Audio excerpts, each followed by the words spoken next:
There's a poem I wrote about the last 2 winters, chasing lions. It's called The Devil of the Caprock. There's a devil cat traveling the Caprock just south of Quay. All the ranchers round about there have become this mountain lion's prey. I've tracked him and hunted for 2 winters past. I know if I'm persistent, I'll get him at last. They say that a cougar would rather eat deer, but don't tell that to the neighbor who just lost a steer. I found where he stalked up on a cow with a baby by her side, and the remains of the calf where he hollowed out its hide. One day my pack of hounds ran him for 5 hours straight. I looked down from up above to see him staring at the dogs with eyes full of hate.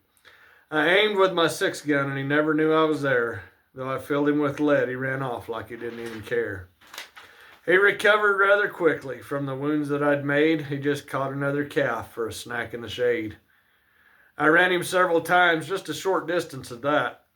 When it comes to agility, there's quite a big difference between a dog and a cat. He'd jump up and down cliffs where the dogs couldn't go. This desert's mostly dry ground hunting with hardly ever any snow. But one time this country got, about 8 inches or so. They canceled church on account of the weather, told everyone to stay home at their place.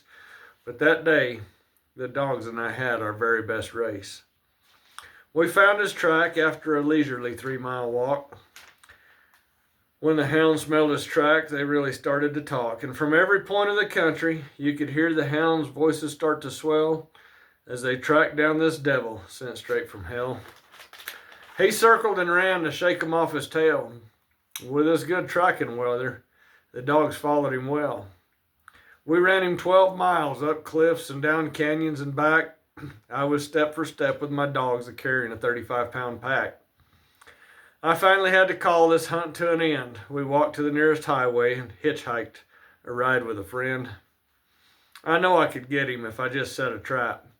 But I feel I'd be cheating such a worthy opponent to pull a trick just like that. And what would I do if I ended his life and made a rug with his hair?